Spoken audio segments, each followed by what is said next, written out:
Hi Taurus, and welcome to your monthly tarot reading for August. And this is a general reading that could benefit any sun, moon, or rising sign of Taurus. And, we'll get a sense of what the energies or messages are for the month, and we can plan accordingly. And we'll pull some oracle cards afterwards for further guidance and clarity. Okay. So we have the Ace of Swords, we have the Seven of Wands, and we have the Three of Swords. So the Ace of Swords is a card that is, it's a gift or blessing from the universe. And the universe wants you to use your thinking, to either think about life or, the interactions within your life, to think of it in a new way. You also may be having new ideas, new approaches. You might have to use your rational thinking in order to problem solve. Because the Ace of Swords brings clarity. It brings this very sharp blade, which is giving you the precision to really cut through to the heart of a matter and to take that information and to really, I would say, gain an accurate insight about a situation. Why? Because you're looking at things objectively instead of dealing with issues on an emotional, from an emotional perspective. So you can see this is a powerful illustration because of the clouds. Because yes, when we have swords, it can indicate adversity, troubles, things coming up that we have to reason or figure out. And so the Ace of Swords is powerful to you because it's going to hopefully make you search for clarity, to make you look at what is there, what is real, what's the situation. And then understanding the facts, then you can use that information to help you make next decisions. So, Ace of Swords, it's power, but it's also the power of analysis. So not only to allow yourself to think and to come up with new ideas, but it is the power of analysis and objectivity for you to be able to handle things within your life. So then we have two interesting cards. We have the Seven of Wands. And in the Seven of Wands, wands, this wands energy of passion, of excitement, of purpose, of ambition, of accessing and developing our own power, our own personal growth. The Seven of Wands is a time for you to have to defend yourself, to protect your state of being. So whether you have to protect your ideas or you have to protect your actions, this is you're on guard, and here you're trying to maybe push back others who are either interfering, causing issues, causing disruption. You're going to stand tall and you're going to defend your integrity, your beliefs. I would also say, when I think of the Seven of Wands, there's also a little small message of to take the higher ground, which is in again, the interactions that we have. If there are problems, it's to think perhaps as you're defending yourself and to do what you need to do to hold forth, but don't let don't let it sink. Don't let it sink below too fast. So it's a matter of standing up for yourself. So here you're really going to have to use your head and think and either come up with a new approach, a new idea, a new way, as well as being objective and analytical. And then we have the Three of Swords, which is the sense of pain, hurt, betrayal, a loss. It can span so many ways to have this horrible feeling that we have when we're hurt. Things where you just want to sit down and have a good cry.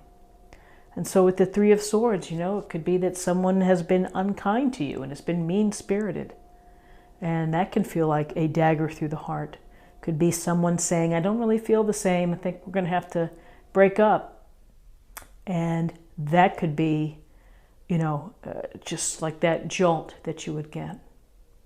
Could be simple as something as, a disappointment, someone lying. It's just simply a card, as you can tell from the colors in this illustration, from the woman here holding herself. It's when you really feel low and it's being hurt. So how do we deal with being hurt? Well, when we're in times of challenges, we really have to rely on our smarts. We have to rely on what we see and not paint sometimes a rosy picture, or maybe we paint a fantasy of a relationship sometimes that we think it was really good, but maybe it really wasn't, and it had nowhere to go but to have issues. So with the Three of Swords, I would say it's a matter of processing the hurt. You are hurt if you feel hurt, if you feel slighted, if you feel that someone has been unkind to you, then you need to take note of it. You need to absorb it for a bit, and then ultimately you're going to have to let it go. And you're going to have to get back to the activities and the things that make you feel alive, and that make you feel present, and that make you feel happy. And sometimes it just simply takes time. And that's fine. But it's as you begin to deal with feeling hurt or feeling a sense of loss,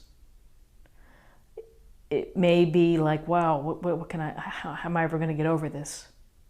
And we always say that to ourselves, how will I ever get over this? But eventually we do. Eventually we do. And I will use this example just from a personal perspective. It's when my father was ill and going through the process, and when he died, I just thought to myself, how will I ever make it without him? How will I ever deal with this? And yeah, it was tough. And then, life bounces. You bounce back a bit. You bounce back, but you're a little wiser.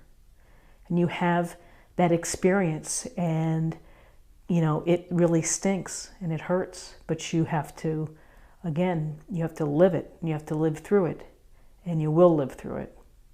So interesting spread for Thursday. Let's go ahead and take let's take a look at the numbers. That's what I was trying to say. So we have 8 and 3 is 11. And here we come full circle back to a master number, the master number of service, which is such a blessing of a number. And it's to use your wisdom, to use your enlightenment, to use your generosity, your altruistic hands to help others. And you can help others by being an example.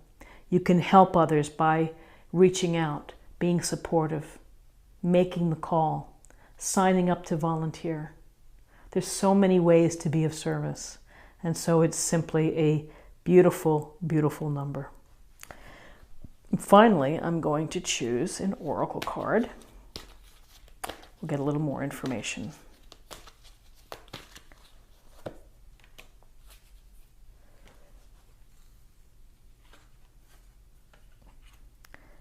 Odin, psychic insight. Your third eye is open. See truth for what it is. Follow your intuition. Well, seeing truth for what it is, to me, will always connect with the Ace of Swords. It's seeing the reality of the situation. It's looking at it very clearly, objectively, based on what you see and what is there, versus what you are perceiving or what you think. So, psychic insight, always great advice to follow your intuition. Coupled with using your smarts, it's a great combo. So that's your reading for today. I hope you found something helpful. If you enjoyed the reading, subscribe, like, share, or comment, and join me tomorrow for another reading. Thank you so much for your time. Take care.